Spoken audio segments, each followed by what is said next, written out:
as it was in the beginning, is now, and ever shall be, world without end. Amen.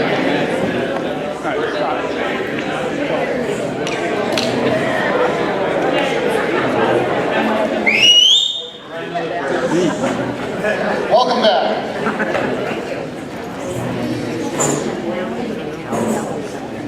The next workshop sessions are starting now. In here is serving the last and least of these, outreach and charity.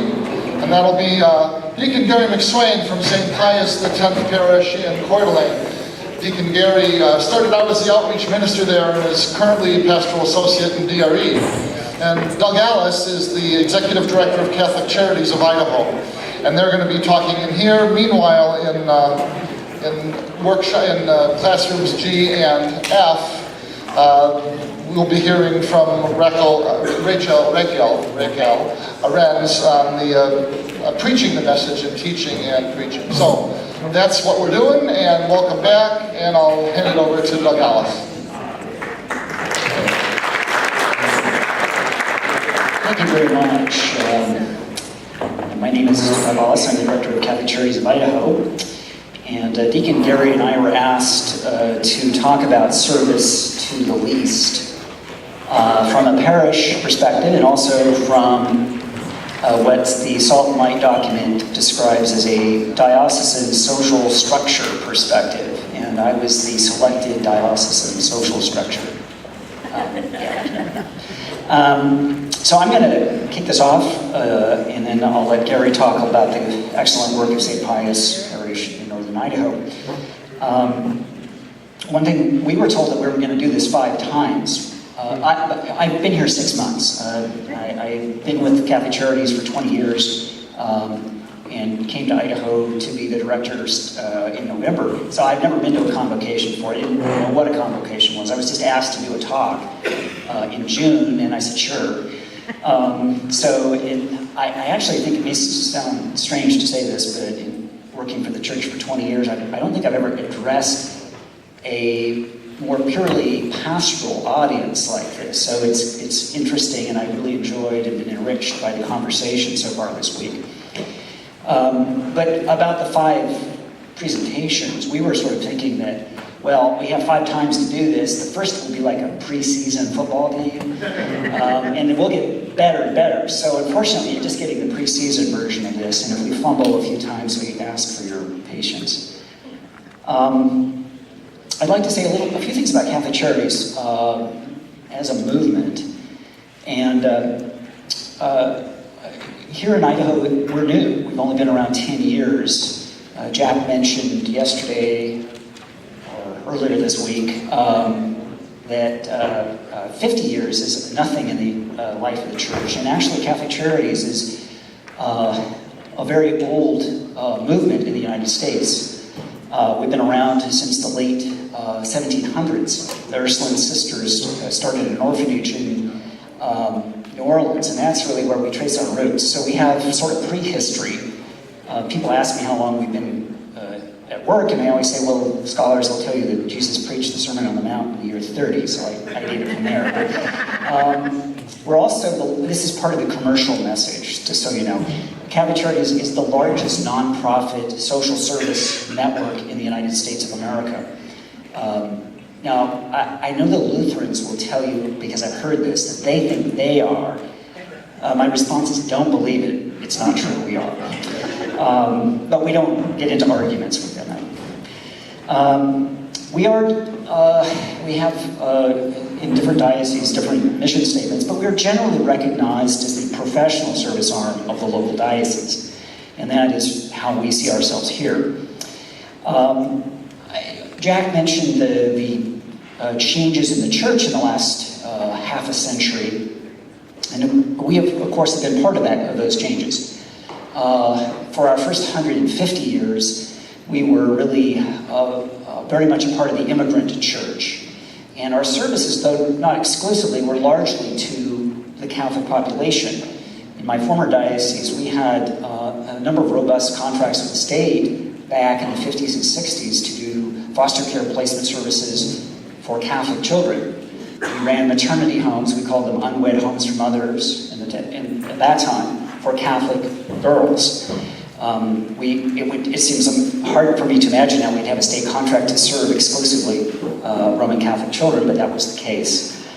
So we were sort of part of the immigrant church, the edge church. We were sort of on the edge of American society.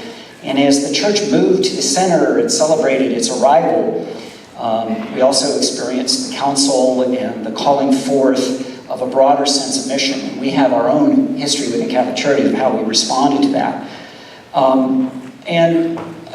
It's interesting when we think about the church at the center.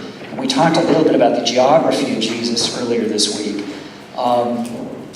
We're watching a phenomenon in the church that we are both still a center church, but we have seen a significant drop in membership by people that look like me in the last 30 years, and a very significant increase of immigrant members. So we're kind of a center edge church today.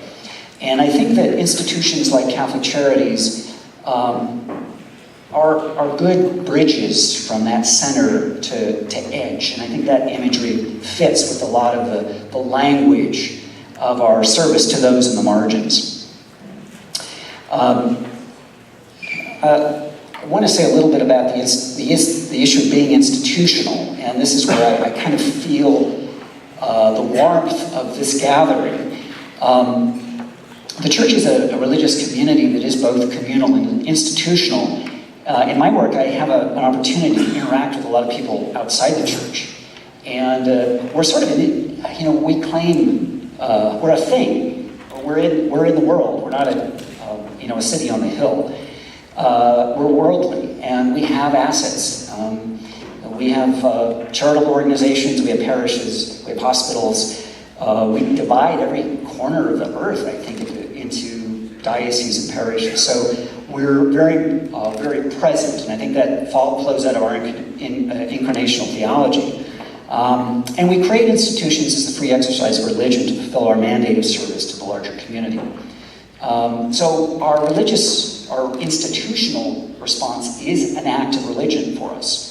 This is kind of a debate we're having now, of course, around what constitutes religion. But certainly our tradition tells us that the work of organizations like Catholic Charities is truly an act of religion. And I want to make a plug for the Catholic social mission and social service tradition as sort of the progenitor of social work. If we were to describe our professional anchor, it is in the social work tradition. And I almost hate to say this, but it's a little bit like professionalized love. The virtue of love is to be for the other and for the good of the other. That is the essence of social work. But in being institutional, we've also, there's been a price, I think, for us, and that is that this issue of otherness, that we have brought ourselves forward. We've structured, we've built standards of practice, we have accrediting bodies, and we've kind of siloed ourselves so that we have a history. Now this is where I'm coming clean with you about some of our dirty laundry. I don't think the bishop is here, is he? Make sure this stays in the room, right? But issues like how we serve the community, we tend to describe people as homeless or pregnant or immigrant or domestic violence victim or refugee. And I think that the challenge I'm hearing today, the challenge for us as an institutional representative of the church, is to overcome. While we need our structures, we have to find our way to our tradition's calling to serve the whole person completely. And I'll talk a little bit about ways we've tried to do that in the Charities movement. It seemed to me, I don't know if this has come up for, I'm just getting this right, here we go. I have a few slides here I want to share with you it's part of a PowerPoint presentation that we created titled Catholic Social Teaching from Jesus to the Church. We used some of this with formation of our staff. And it's certainly in Portland, a very secular community. We have a lot of people that have no background with our faith tradition or any faith tradition. So some of the material that I'm going to share with you here this morning is material that we've used in terms of our staff development.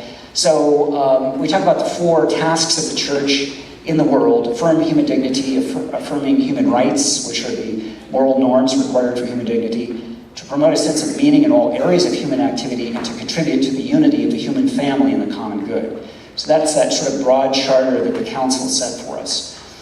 One of the things that we found, at least certainly in terms of staff orientation, we have the 7 principles of Catholic social teaching. And oddly enough, even for an audience of people who have little religion, we found that talking about Jesus got us further than articulating broad abstract principles like subsidiarity and even solidarity or human dignity.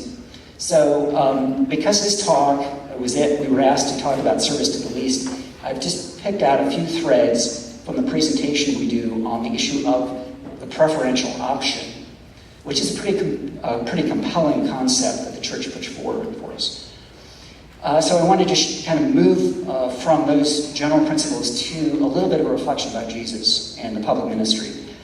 So in the time of Jesus, society was rigidly hierarchical and based on an honor-shame standard of judgment that placed people in highly defined classes. This is a slide that we pulled from a book titled The Social Setting of Jesus in the Gospels, and it gives you a sense of this vertical culture of the first century. And you've got the 85%, well, you have obviously the ruling class, you have the scholars of the law, something called rural elite, the majority of people fitting in this peasant class, and that's where we situate Jesus as a village artisan. And then I put a couple lines in here. And some of this relates to the way first century Judaism understood the keeping of Torah. The people that were unclean or had to be kept at a distance, or other associated activities or life's professions. So you've got beggars, prostitutes, donkey drivers, shepherds, plus the sick, demon-possessed, the crippled, and so on. And then that final line really is those completely excluded from Torah, from community. Those are the Gentiles and non-believers, and those that cooperate with the ruling foreign government. So the point that we have with the notion of preferential option is that when we look at that strata, that Jesus' association with those deemed unclean, degraded, and expendable was clearly a source of scandal. It's also, those associations were foundational to his call to conversion and his proclamation of God's kingdom. And if we look at the first sermon in St. Luke, and we heard from we heard the Matthean version of the Beatitudes, Luke is a little more to the point. He focuses, in Matthew, you sometimes get a little bit of a sense that there's the good and virtuous are included in the Beatitudes. Luke really focuses just simply on the poor, the mourners, and the hungry. That God, in the arrival of the kingdom that Jesus preaches, is bringing relief because these people need it, and no one else can or will supply the support they need. So we have a couple discussion exercises for you. In light of that sense of this social hierarchy, we'd like you to talk briefly at your table about who we see as expendable, unclean, and to be avoided in our day. So if we could maybe give you 3 or 4 minutes to have that conversation.